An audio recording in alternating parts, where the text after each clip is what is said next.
Welcome to Manufacturing Talk Radio, the only show that takes a look at the obstacles and opportunities open to small to mid-sized enterprises that manufacture here in America.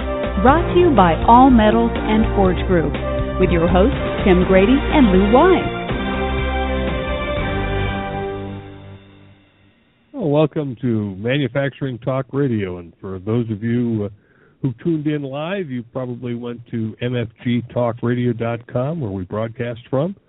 Welcome to our listeners. We've got a fun show and an exciting show today. We have two guests on who are going to join us and talk about what's happening with the economy, both from a most recent month and at the moment perspective, and at the moment and into the future perspective. So that'll be kind of fun to do. Lou, how are you today?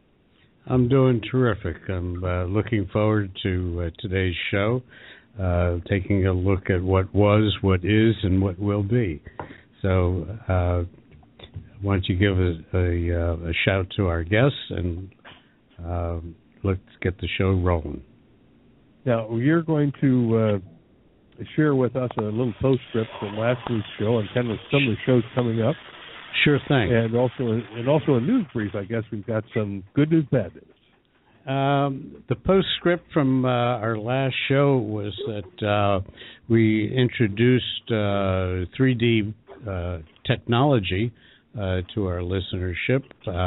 It was a primer show talking about 3D technology, and we had two professors from Manhattan College getting into some of the nitty-gritty, high-tech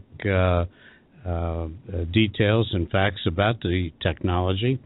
And actually, we're going to have a part 2 of that show on March 17th, where we will have guests who are actually in the industry, 3D equipment manufacturers, and perhaps a manufacturer who is actually using 3D equipment today. So that should be an interesting follow-up to the show.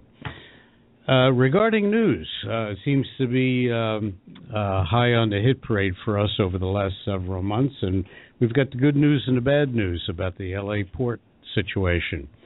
It seems as though we're told that the contracts have been resolved and they've agreed to go back to work.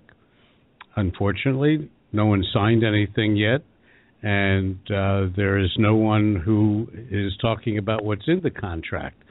But I do have a good news part. There is one particular mainstream news media who finally reported on this 2 nights ago, after 9 months of doing nothing. They're one of those stations that talk about fair and balanced news. I don't want to mention their name. We all know who they are, but they did finally talk about it, and they said, wow, it's over. So hopefully they will be able to sign the contract. We do know the union is back to work. Hopefully they are beginning to clear the actual port on the ground so that the 58 ships that are holding 400,000 containers can finally unload and not continue to negatively impact our economy. But I'm going to leave that up to our two guests to talk about. So, Tim, why don't you do the intros? Well, we're going to be hearing from Brad Holcomb, who's committee chair with the ISM's Report on Business. He's with us every month, the first show of the month, talking about the latest Purchasing Manager Index number, which you often hear on the lamestream media. They give it a quick sound bite, and then they don't go into it a great deal. We like to go into it in depth on Manufacturing Talk Radio because it is incredibly important for our manufacturing base to hear the details behind that report. And then we're going to be joined by Dr. Chris Kuehl, who will also give us a kind of a futurist point of view on what's happening in the economy, not just the U.S., but around the world. He brings a touch of humor to his presentation. Brad, welcome to the show. Thank you. Always a pleasure to be with you. Yeah, great to have you on the show again. And Chris, welcome to the show. Well, thank you very much. And you just have to understand that news media, they thought it was port wine. That's what the whole issue was. So they just got confused. No. That's because they drink too much of it.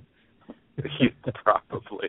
Fortified, So, Brad, give us a build-up of what the number is. I know it's a roll-up number. It's above 50. It's still an expansion number. The report looks good. Right. So give our listeners what's happening with the PMI.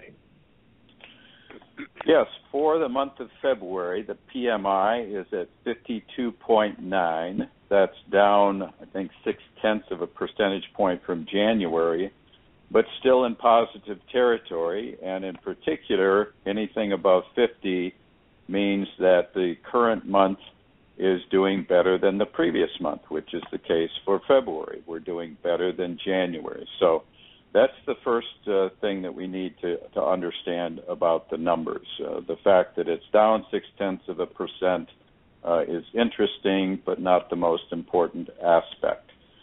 All 5 of the supporting indexes that we talk about each month, new orders, production, employment, supplier deliveries, and inventories, are also nicely above 50, and that's a great balanced report. So we continue in a mode of moderate growth. I think to some degree still trying to find our legs for the year. But as you've mentioned, and we'll talk much more about, this West Coast port situation has been on everyone in manufacturing's mind, and the comments that I post this time in the report are just replete with those comments. It's become more than just a headline, more than just a story, certainly a problem for manufacturing.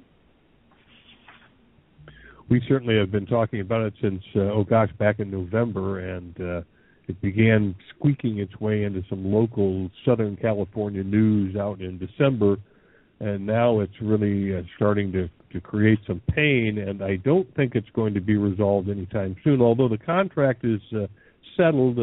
They haven't voted on it yet, but what really is going to be the problem is getting all the containers that are stacked up at the port out of the port. Brad, what were some of the comments that your respondents shared with ISM about that report, that port issue? Well, as I mentioned, the list of, I called out 10 verbatim comments from our manufacturing panel across the breadth of manufacturing, and I think, 3/4 of them talk about the West Coast port issue in one sense or another. So, for example, from miscellaneous manufacturing, we have the West Coast port congestion and work slowdown by the union is hurting our imports and exports, getting worse by the week. Another one from transportation equipment, major concern for us across the board in the ongoing situation with the West Coast ports. Air freight and overtime have been required to cover for products waiting to be offloaded at the port. So those are representative of the sentiment and the reality of what this all means for manufacturing. And Chris, you've kind of watched the West Coast port situation. We have kind of a friendly wager going on with some folks in terms of whether or not the GDP is going to take a hit because of this. Do you anticipate the GDP will be slightly downward because of the West Coast port situation? Maybe affected, but probably slightly. It was affected more dramatically back in 2002 when you had almost $10 billion worth of lost opportunity, or basically port strike-related impact, and that affected the economy about a 0.5 point. I think the consensus view right now is that you may see a 0.25 point reaction, maybe a little less than that. It depends on how fast they can clear the congestion. And, to your point earlier about not really knowing quite the details of this, one of the things that was damaging from the previous port strike is that even when people went back to work, they weren't terribly enthusiastic about it.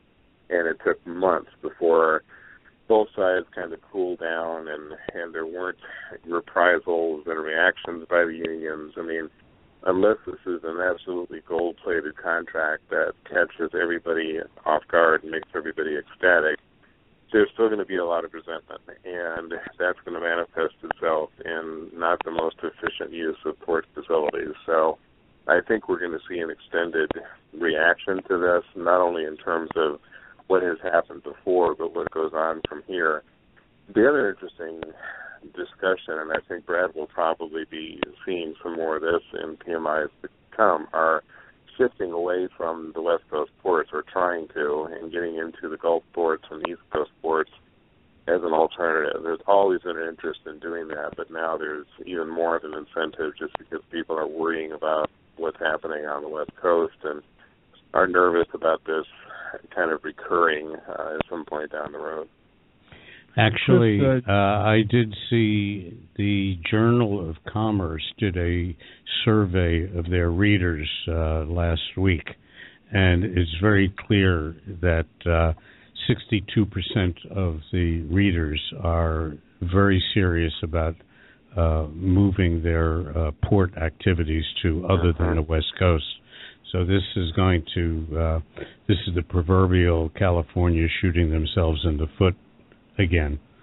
Yeah, and it's having a ripple effect through the whole transportation sector, because rail and truck and all the others are trying to figure out how serious this movement is, because it's one thing to unload your container ship at a different port, but if you don't have the cross-dock opportunities, if the trucking companies are not set up for it, if rail doesn't have equipment in the area, you have congestion anyway. So I know from some of the clients that we work with, they're trying to hold people's feet to the fire, saying, okay, you say you're going to move this to Savannah. Are you serious, or are you just messing with us? Because if our trains are in Savannah and you decide to unload in Los Angeles, that's not going to help either one of us.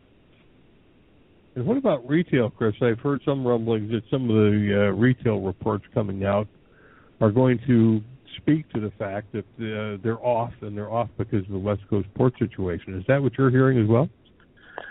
A little bit of, I think, is connected to the ports, but really what I'm seeing reacting as far as retail is concerned is that the consumer really hasn't gotten back in the game in the way that we had expected them to. The gas price advantage, people having more money to spend, has not turned out to be a consumer boost. It's been more interesting on the savings side. And in December, we saved at a 4.8% rate. In November, it was 4.3%. Now we're looking at January, maybe even more robust even in December. So the consumer is being frugal, and this may be because of concerns. A lot of the polls are suggesting that people are just uneasy. They're worried about the winter. They're worried about what's happening in the Middle East. They're worrying about Russia. They're worrying about Europe. They're just worrying. And at this stage, that's making them less of a spendthrift. And may be good for their bottom line, but it sucks for the economy, because we want people to spend like there's no tomorrow and stimulate all this stuff. Well, let's go back. We don't have much to worry about with regards to the winter. It just snows here 2-3 times a week in New York. And has been since August. But other than that, that's about right. Well, in Dallas, chain. Yes, in Dallas, our snow and ice has been here for 3 or 4 days, and we expect more snow tomorrow night. But it's more a curiosity than a problem. Yeah, I was seeing snowmen on Huntington Beach. I mean, that's got to be a sign of the Armageddon. So exactly. Let's go back into the supply chain and take a look, Brad. What are new orders and production doing? In the face of all this, it looks like it's good. Give our listeners an update on that, if you would, please. Well, it's good, but not great. To Chris's point, and I've been reading the articles as well about consumers, saving that extra money that they're saving at the gas pump rather than spending it. And of course, manufacturing relies on consumer activity and consumer spending. That's where everything starts. And there may be several links in that chain from retail to wholesale to manufacturing. But for the month of February, we've got 10 of our industries of our 18 reporting growth in new orders, and 4 reporting a decrease in new orders, and then 4 standing pat from last month. And so it's good but not great. And this whole system of manufacturing certainly relies first and foremost on new orders, both domestically and from an export standpoint as well. And if we drop down to the export line, exports have contracted for the second consecutive months. We're down a point from last month now to 48.5. And I think the West Coast port situation has had something to do with that, because if you're an international customer and trying to think about placing orders, you might not get your orders because of the West Coast port situation, and so they're holding back to some degree. There's also a component of the strong dollar that would make our products more expensive to our international customers. I think that factor is real, but they'll adjust to it as they always do, because they like our products, they like our quality, our availability, and our innovation. But nevertheless, exports is down, and we certainly don't like to see that.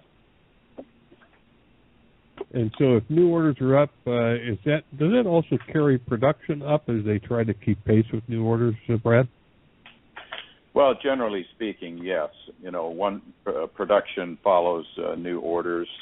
And in the case of production, we're off 2.8 percentage points from last month to 53.7, still a nice level.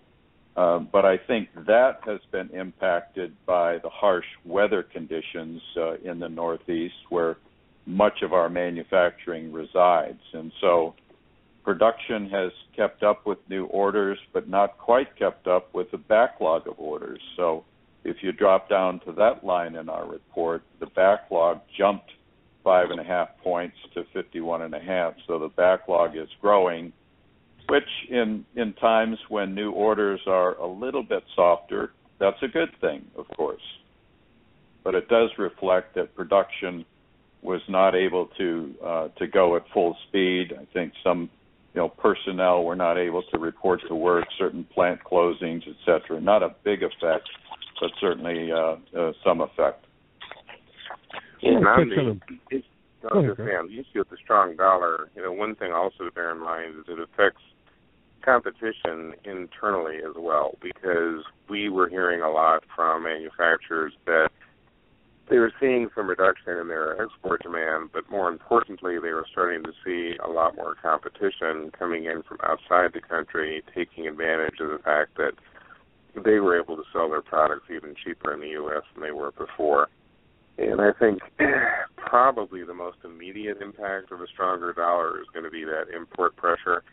Later in the year, I think we might start to see a little bit more pressure on the export side, particularly if interest rates go up and the dollar gains even more. So I don't think it's an immediate crisis. We're certainly not seeing the dollar at anything close to what it's been in the past, but we've been enjoying a nice little ride of a weak dollar or a relatively weak dollar for a while. And it's going to take us some adjusting to get used to not having it. What do you think the impact, Chris, is going to be on employment as we go through the year? Is it going to continue to remain strong, or is it going to soften? It's kind of hard to tell what's going to be taking place with employment, because what we're starting to see now is more and more of the discouraged workers coming back into the workforce because now they anticipate more opportunity to get a job. So we're actually likely to see worse unemployment numbers, at least at the U3 level. We're going to start to see maybe even getting back up to 6 or over 6% because people who haven't been formally looking for jobs start to come back in. One of the more interesting changes as far as employment is that the quit rate is getting back to normal, which is the number of people who are willing just to quit their job and go out and find something new. That was really, really low during the recession and is now back up to around 4 or 5%. That tends to be the precursor to higher wages, because once you start having people willing to quit, then their current boss has to find a way to keep them, which is generally pay them more. And if they are going to leave for another job, they tend to leave for a job that pays more. So we're maybe seeing an end to this sort of wage stagnation won't be dramatic, but I think we saw it already this month that there was a slight increase in wages that may continue through the next several months. What, Brad, does the ISM report show for February unemployment? Yeah, down a bit from 54.1 last month, which is a really nice number, and we've been in that territory for a while, down to 51.4, so off 2.7 percentage points. And I think that's somewhat significant because, you know, the employment number will be bolstered when our companies see a few months in advance of solid new orders. So that's something for us to continue to watch over the next couple of months, again, related to orders. If we see a horizon planning process full of new orders, then the employment numbers will be higher. And you have on many occasions talked to our listeners about the translation between your report and GDP.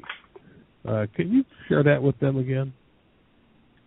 Yes, we've worked with the Department of Commerce over the years to do various correlations with government series, and we do correlate in the case of employment with the Bureau of Labor Statistics series on manufacturing employment, and we do the refresh on that every January.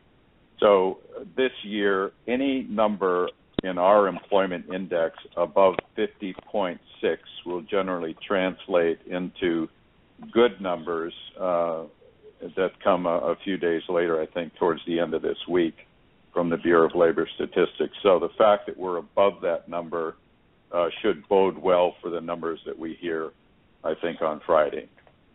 Okay.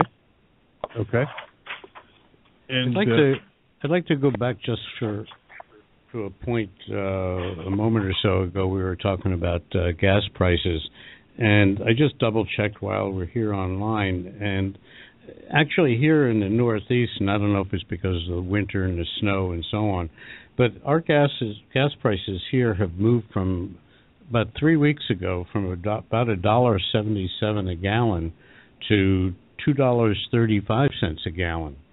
That's pretty much a 20% increase in gas, which obviously is going to eat into the savings number and or the number that people are going to be willing and capable of spending. Is anybody else seeing the same kind of price differential? Because I know we're all from different parts of the country.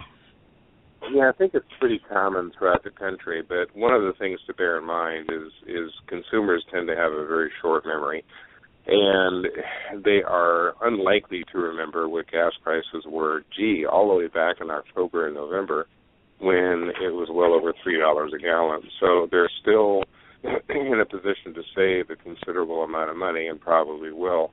What you're mostly seeing in the gasoline sector is that the refineries have been able to kind of figure out what demand and supply is.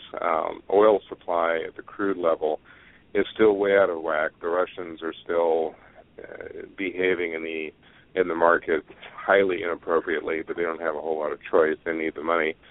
The refineries, on the other hand, have kind of looked at this like, okay, this is how much we can sell, this is how much we're going to buy. We don't really care if there's extra crude floating out there, we're not going to buy it. And they're also starting to go into their conversions between winter and summer fuel. So even back in the first part of January, you had a lot of people predicting that you'd see about a 30 to 40 cent increase in the price at the pump between now being early January and the first part of March into April, kind of a traditional time of year when that starts to take place.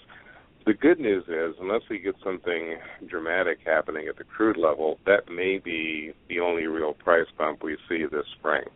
At least there's nothing kind of normal that would be driving those prices higher. You also have a couple of extraneous factors that played into it just the last couple of weeks. You had a refinery fire in California that we have such a stretched and tight refinery system that any disaster in any refinery sends ripples through the whole system. So And it makes people nervous because they all know that their refineries are ancient, and if one breaks down, they're all like, oh, God, we're next. So it makes people a little nervous. Yeah. Chris, what's happening with is it the offshore oil workers or the rig workers strike that's going on? What's happening there? Yeah, so far it's more of a symbolic strike than it is a national strike. It hasn't spread to all of the oil workers, and it is apparently kind of part of a negotiating system in which it's kind of a shot across the bow, that if this doesn't get solved, then more of us will go on strike. Globally, we're actually worried more about the Norwegian oil workers. They're talking about a mass strike, which would take Norway, I think, is the fourth or fifth largest oil producer now in the world, out of the equation, which would actually have an impact on crude. The other real worry when it comes to production, Charles Gray out of Colorado State has made his predictions for the hurricane season, and he's expecting it will be more active and that it will be more Gulf-oriented than it was last year. If that plays out, you could have lengthy shutdowns of oil platforms in the Gulf, and that always has an impact on oil and gas prices. I always find it interesting that the world's expert on hurricanes is at Colorado State. So apparently he wants to be a long way away from them. So, Brad, how are you seeing gas prices down the Dallas area? Well, we dropped down to 179.9 as I recall at the low point, and we're back up to in the area of 220. So directionally, we're seeing the same thing. Maybe not quite to the same effect. This being Texas, I think we get the benefit of that. But as we look at prices overall through our ISM lens, prices of raw materials, we're still seeing this remarkably low index number of 35.0, same number as last month, so no change there, but it means that prices are decreasing at a considerable rate, and decreasing now for 4 consecutive months. And as some of the details of that, we list commodities up and down in price and in short supply, and there's a very short list of things up in price, but a long list of commodities down in price, starting with, the oil specific, the diesels, the gasolines, the fuel oils, and so on, and extending to plastic resins and all the various flavors of those resins, as well as the metals, which take a lot of energy to produce, from steel to aluminum to nickel. So there's a long and continuing list of things down in price. And that's good news for at least 17 of the 18 industries that we follow. The one industry that's not happy about it, of course, is petroleum and coal products, which we combine and represents about 10% of manufacturing GDP. Otherwise, it's a boon to the rest of our companies and industries in two ways. The prices of raw materials are down. That gives you some margin improvement opportunity. And secondly, it takes a lot of energy to run our plants, and it will take less of that, of course, with these kinds of prices.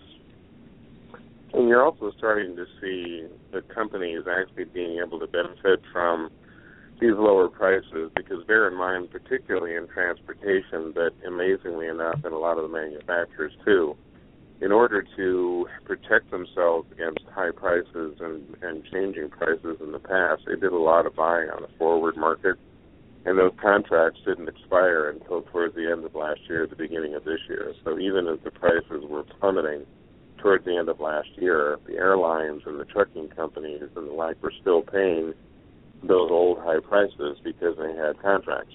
And as those contracts have expired and they have new ones in place, they're able to get the lower prices. So some of the advantages that we thought we'd see right away, we may start seeing now more aggressively than we did last year, because it's just now that they're able to reap that benefit. Right. We're going to take Go ahead. Sorry, Brad. We're going to take a quick commercial break, and we'll be right back with Brad Holcomb, committee chair with the ISM, and Dr. Chris Kuehl, who is our favorite economist. But we'll be back in just a few minutes with Manufacturing Talk Radio. Manufacturing Talk Radio will be right back. How do you keep your business humming? Where do you go when you're looking for quality suppliers of new equipment, components, MRO supplies, repair services, or even raw materials? 30 years ago, you would have turned to the Thomas Register. Today, those big green books are better than ever at thomasnet.com, industry's leading platform for product sourcing and supplier discovery. You can easily find that local machine shop, national distributor, OEM, or any supplier having the right quality certification, fast and free. You can even get to specific products, components, or downloadable 3D CAD drawings simply by entering specifications or part numbers. There's a reason thomasnet.com has become the go-to supplier discovery tool for procurement professionals and engineers. There's simply no other resource like it, and it's all free. Go to thomasnet.com today and see how top-notch supplier discovery doesn't have to put a dent into your bottom line. All Metals and Forge Group is an ISO 9001 AS and EN 9100 manufacturer of open die forgings and seamless rolled rings in alloy, carbon, stainless and tool steels, aluminum, copper, titanium, and nickel alloys. Visit us at steelforge.com or call 800-600-9290. American Crane and Equipment Corporation in Douglasville, Pennsylvania is a leader in specialized cranes, hoists, and material handling equipment for industries including aerospace, nuclear, oil and gas, transit, construction, and waste handling. Call 877-877-6778 or visit AmericanCrane.com. That's AmericanCrane.com or 877-877-6778. Welcome back to Manufacturing Talk Radio. Welcome back, everyone, with Manufacturing Talk Radio at mfgtalkradio.com. You can follow us on Twitter at MFG Talk Radio. We're here discussing the latest report on business with Brad Holcomb and the state of the economy with Dr. Chris Kuehl. Dr. Kuehl has been with the Fabricators and Manufacturers Association International for the past 8 years as their economy.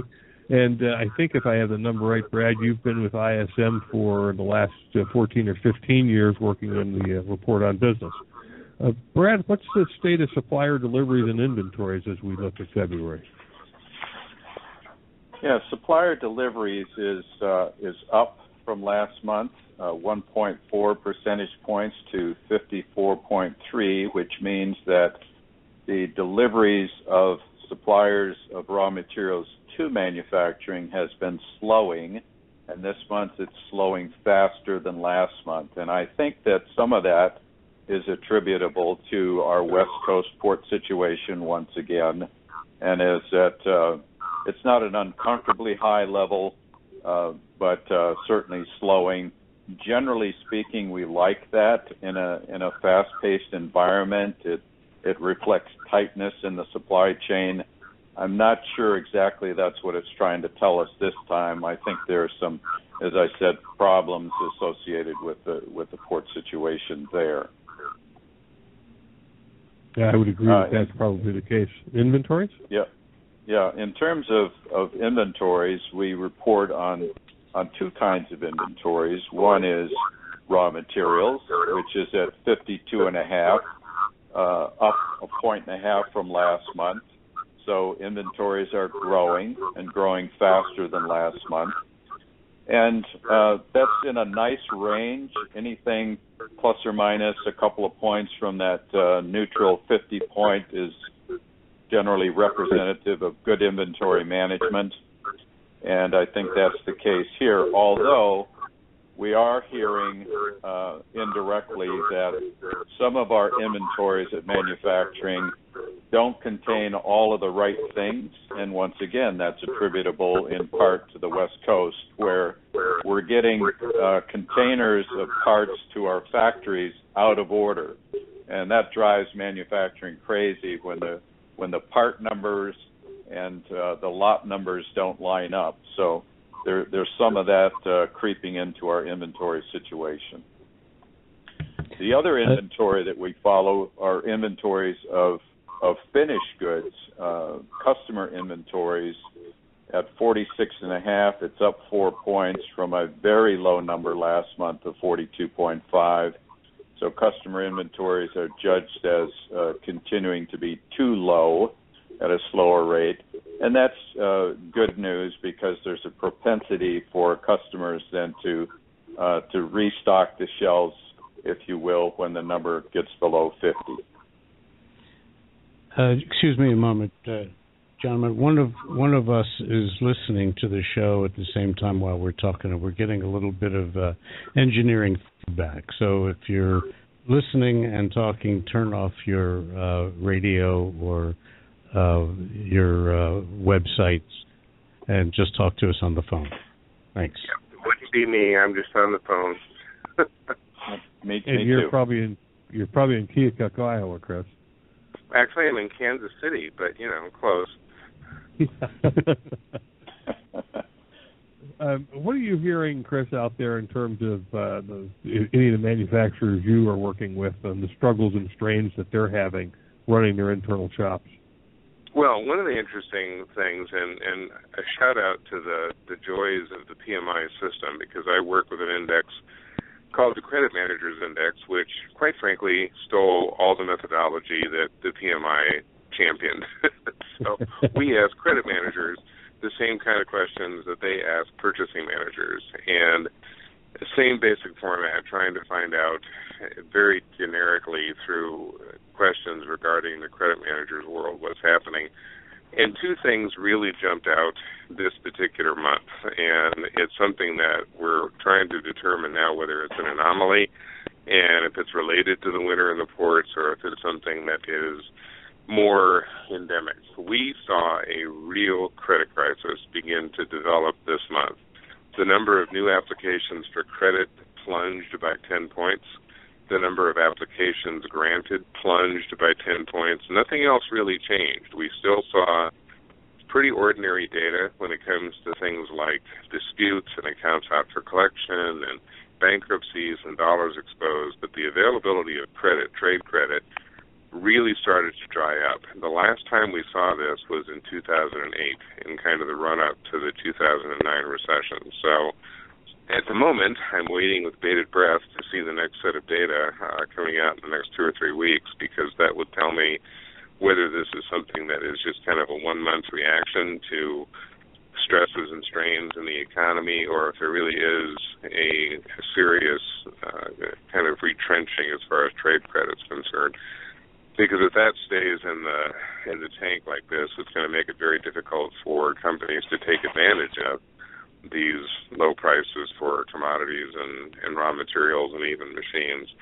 So at the moment, that's the most worrying thing that I'm seeing. Beyond that, I think we're seeing, as Brad began his presentation, slow, kind of steady, not terribly inspiring growth, but compared to what the rest of the world is going through, we look like absolute champions.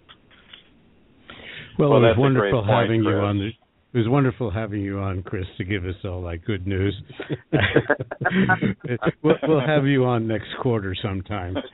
Yeah, exactly. Well, I was going to just build on what Chris was saying in terms of, manufacturing, especially in economies around the world. We see, the China PMI up a little bit, but it's still below 51. We see the Eurozone, in that same range. So nothing to write home about, and we continue to lead the way in manufacturing, and I expect that to certainly continue into the far future. So we're good January and February, but not great.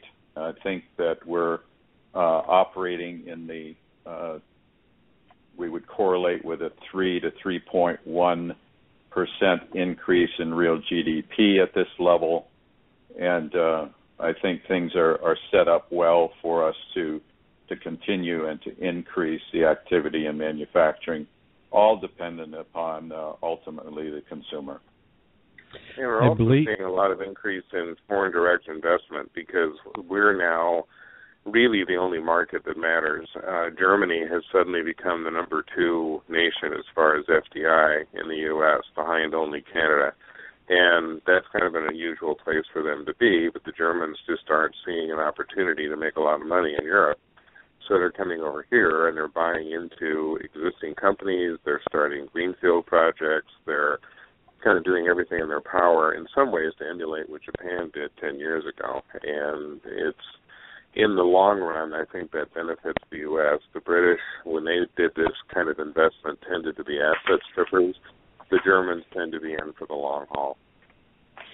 Well, being that we're talking about foreign nations now, who likes Brazil? It's a great vacation, but I wouldn't want to do business there. They're on the verge of a really, really serious governmental crisis. And there are some really ugly rumors floating around as far as Brazil is concerned. There is no faith whatsoever that they're going to pull off the Olympic Games. And apparently London has already been approached about taking the Games away from Brazil because no one thinks they're going to be able to pull it off without losing billions. The Rousseff government is in deep trouble, and some concern that it might even collapse and have to force a new election. Inflation is very high. The drought is absolutely devastating in Brazil. They get most of their electric power from hydro, and the reservoirs are way down. And Sao Paulo now was going through rolling brownouts. Now they're rolling blackouts. This is no longer the gleaning country in Latin America to invest in. Several Latin American countries have surpassed them when it comes to potential. Mexico, one of them. Colombia is another. They're not as bad as Venezuela, but that's not saying much. Thanks, Chris. We just opened up a sales operation there about 9 months ago. Well, it's having listened to that, it's a beautiful country, and you'd like to see their potential realized. The people are wonderful. The coffee is superb. The geography. Looking for your carnival. Yeah, exactly. Yeah, many friends down there. The joke has always been, it almost had expired, that Brazil is the country of the future and always will be. It just every time it gets a leg up, something happens. Either it's a self-inflicted wound by a government that doesn't quite grasp principles, or it's, in this case, it's Mother Nature. I mean, Brazil was doing relatively okay until the drought, but that devastated a lot of their export opportunity, has really made doing manufacturing challenging, particularly in Sao Paulo. And it's not something they can't dig out of, but it gets increasingly difficult, particularly given the fact that their most important market was Europe. I mean, they sold a lot to us, but they sold much more to Europe. And as the Europeans faded, it really took Brazil with them. Brad, on this report, which generally looks pretty strong and pretty good overall, anything else that you want to share with our listeners on any particular section or sections of the report that, as we dive a little deeper into the ISM report each month, you want to express here? Well, first of all, I agree with your comment that it's it's good, it's solid, it's not great, it's well balanced in terms of all of the supporting indexes being above 50 as well. The one thing that a couple of things that I'm looking at is, again, the export orders are down. We hope that comes back quickly. Prices are way down, and it's fine to stay there for a while, but not for extended periods. But imports, which we haven't touched on, and imports in our case is of raw materials, I think Chris alluded to this. It's at 54.0. It's at a good solid number, meaning that we're continuing to take advantage of imports of raw materials for feeding our manufacturing operations. So it's a good report. I think there's been some concerns and some issues, namely the West Coast port situation, but also the weather and just this, I think, trying to get started once again in a new year after a pretty favorable year last year has been a bit of a challenge.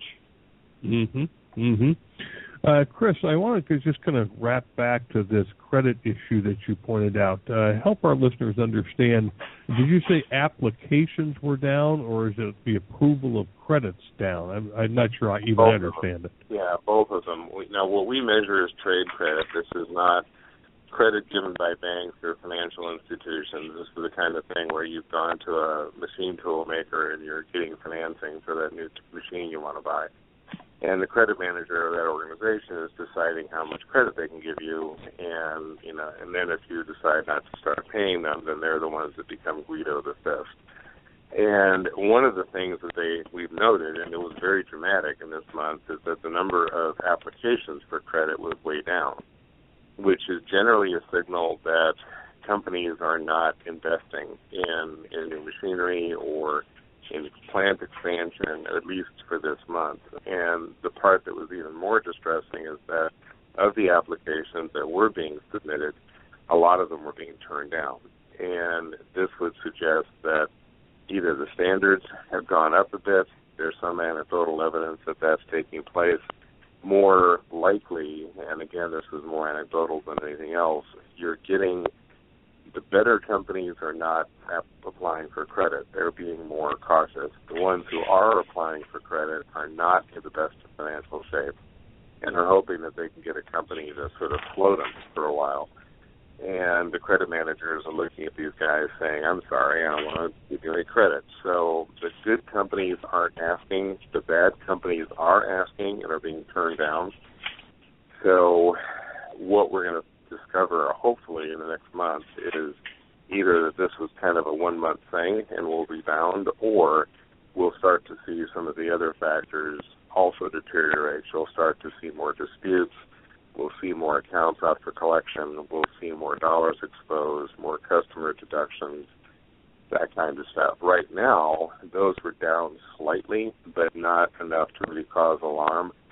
So, like I said, I'm going to be really anxious to see the next month's data to decide whether to move to Brazil or not. So.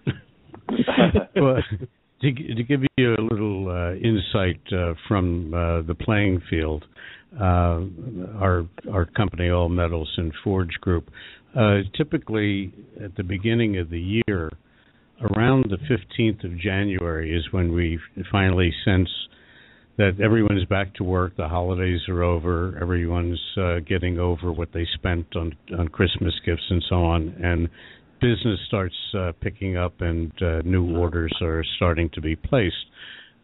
We didn't see that this year. It was a slow grind even through February. We found that machinery builders and fabricated metals really didn't start taking off until about a week ago, and we're now beginning to see it creeping up, and we're seeing more activity, more live inquiries coming into the funnel. So it may just well be that the end of the year, everyone had a pretty good year last year. There was a little bit of a slow start, and then we got slammed with all the snowstorms throughout the whole country. But now we're beginning to see it picking up. So perhaps, Brad, your March figures may be looking better than the February ones, which I already voiced to you I wasn't real happy with.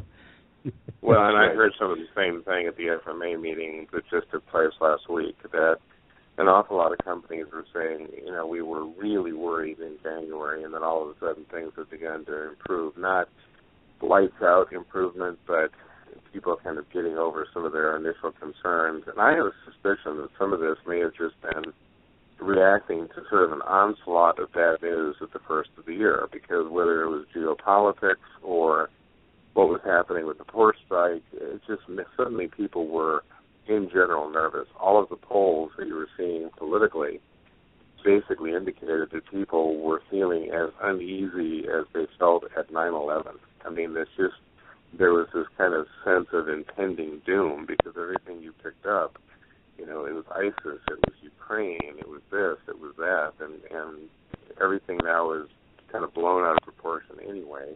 And I think it made people uneasy. And now I think we're relaxing, and it's not going to be too many weeks before there's grass to mow, so everything is right.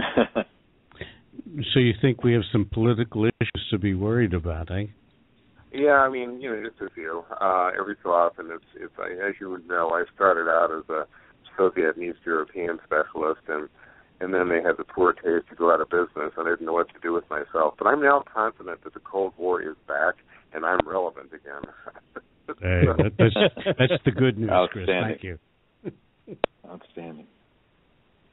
Well, I'll share one comment from our panel from the fabricated metal products to make you happy, and it simply says business is steady to slightly up. And I'd also like to invite our listeners to tune in tomorrow when my colleague Tony Nieves reports on the non-manufacturing sector, which actually is about 90% of the economy, 88% or so actually. And so that's very important, and that'll be released at 10 o'clock Eastern Standard Time tomorrow.